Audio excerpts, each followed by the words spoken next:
Good morning guys, it's the 6th of June. I'm Henry Green from London Trading Group and I'm just going to run through what we're looking for in the markets for today's trading session.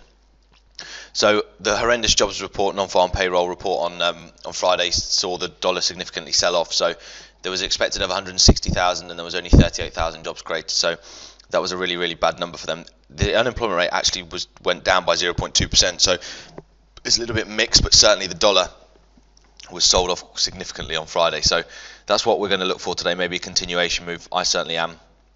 Dollar index got absolutely hammered, so this should open the door now hopefully for a bit of dollar weakness. So if we start with the euro closed bang at a level for me at 113.75, and we have just sold off a little bit since. We're kind of just back into this range, this long-term range that we talked about before. So this fib is now out, so that one's taken out. We are now on this new fib, so I've got to be waiting for a pullback into at least 12.65. My next level down is 12.75, so you could get a little push down there, or maybe it holds this first level here at 113, which makes a bit of sense too. So I'm going to look for this as my buy zone, and then I'm looking for some sort of rejection and then a continuation move. Certainly 112.75 is a good zone, and one that I'd definitely be looking for. The gravity of this move means that potentially we could stop around 113, and we could then push up from 113, maybe go up and test 114. So that's another play. So if you get to 113 and it starts to reject, then I'll probably be looking for 114 as a target in the euro. Obviously you could sell it to get it down there, but that's not the high probability trade. Cable gapped significantly as well. I've not actually gone back to see what that was about, but we actually did gap in cable. I imagine it would be another pole. So we gapped down in cable, which was rare, because what happened was obviously we had this huge buying pressure, and then it slowly started to sell off, and then went really strongly down. So we've kind of got a gap of between 140, so we're at 144, and basically the gap's up to 145. So you'd expect that gap to be filled. I'm going to be looking for the gap fill. I think certainly if you get an entry for cable, then certainly be looking to buy that today. On the top side, the same kind of occurs. There's two others that still have a gap in euro sterling and also pound CAD. So potentially look for those as well. I'm certainly going to be looking for them. But that would be a poll that came out. I'm going to find out what that's about. But certainly, the pound got absolutely smacked off that. Dollar yen closed right at the lows. I didn't actually have anything down to 106.25, so we did get down to that level. So this is the new AB. You can see here. I'm just about to put in. So this is the new AB. So we're looking for a pullback into this zone before a continuation move. This is a big level for me, dollar yen. I can't really see this going straight through it. If it does, then the move is very powerful. But I think you probably just get, well, it looks like it's holding nicely at 107. Okay, cool. So you could get that overextension. So if we just make this bigger, what you could get is now a first push down to 105.60. So my next level down on the day, let me have a look at that one for a sec. 1 second. Wow, so we've got a big old space down to 101. So if it goes through this, then I've got 105.35 and then down to 101.75. So big old gap.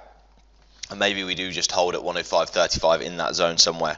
And this move does look like it's quite heavy. So be wary of dollar yen. I think that's one that we could actually continue on down. So I like that one, to be fair. If we do get a pullback, though, we're looking back up towards 107.50. 107.80 is a good level, and that leaves you with about the 50% as well. So that could be a good zone, 107.80 around, somewhere in and around there anyway for dollar yen. And that looks like quite an interesting market to be looking at.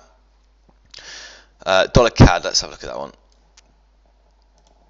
Dollar CAD, not really nice sell-off. We're back at a good level of resistance now as well. So we actually closed through 129.60, which I had as a key level.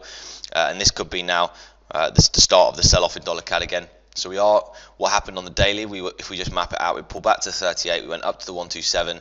We've now just pulled back and formed a little bit of a lower high, and we've actually gone through the low. So this could now be a good chance to be looking to sell this. It really likes the 21 moving average, and that's at 129.90. So if you get a pull back into 129.90, I'm going to put that as a really good sell zone, because I think that could be a really good zone to be looking to get short in dollar CAD. Because let's have a look what the fibs are saying. So we've completed all the cycles that it should have completed. We're not back at the 38 yet, but look at that, lines perfectly up with 90. So I'm going to look for that. I think that 90 zone is a really good one in dollar CAD to be looking to get short. And one that I'll certainly be looking to be short at, and that obviously would, hopefully the pound's rallied by then, because then pound CAD would come into play as well once that gap's been filled. So that's an interesting market. Dollar CAD I think looks like it wants to go lower after a bit of a pullback. Aussie, we had that break higher. We have closed above all my custom moving averages now as well. What was it respect? Well, it it did like the 8 on the day.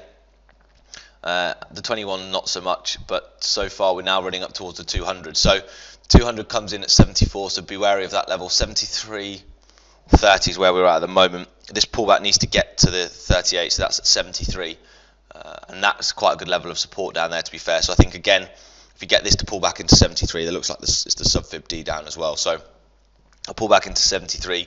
Looks nice for a move higher, but certainly now this one, I think you're probably going to start to look. This one's going to start to look like it's breaking. Is this the outer trend line we're running into here? I think it is. That one's probably been broken. So let's have a quick look what this one is. Excuse me 1 second. I don't know whether this is actually correct, but well, it looks like it is. Okay, so we're right at the outer trend line. No, we're not. Make sure this is correct. Okay, so we did just reject off it a little bit, but often this is just the start when it's, that evening star formation, and it kind of just dropped back in. But sometimes this just signals to me that this is the start before a move higher. So a lot of people will be saying, it's a false break, but I don't know. I think this may pull back and then we go again and actually break through, and you get a similar move to when it broke this trend line. So you get like that false go, and then it actually goes. So I like Aussie longer. I think that's a really good one. Kiwi kind of surprised me completely. I was not expecting what happened in the Kiwi. You guys who watch my video often will know that I've been looking to sell the Kiwi a lot, but for now I have to kind of accept that we look like we're going higher. 69.15 is a good level, so we're at currently a good level of support.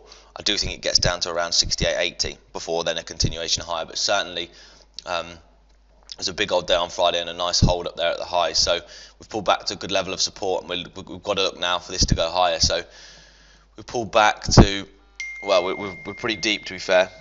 We are pretty deep now in Kiwi dollar, so I'm going to probably have to look for this to.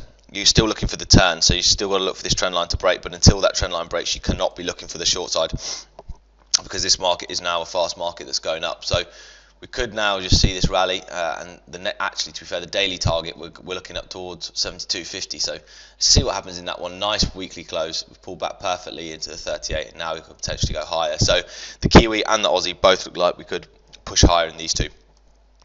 And as my first target, 69.90 today for that one, and then 70.70. Okay, guys, as you can see, like I was completely wrong with the Kiwi. Broke out, and that was a proper break, and we then continued higher. That double top never completed, so I still am wrong, but now we can change our minds and potentially look for the top side. Okay, guys, as I said, beware of those gaps. There's still gaps to be found in euro sterling, pound, in cable and pound CAD. So just be wary of those.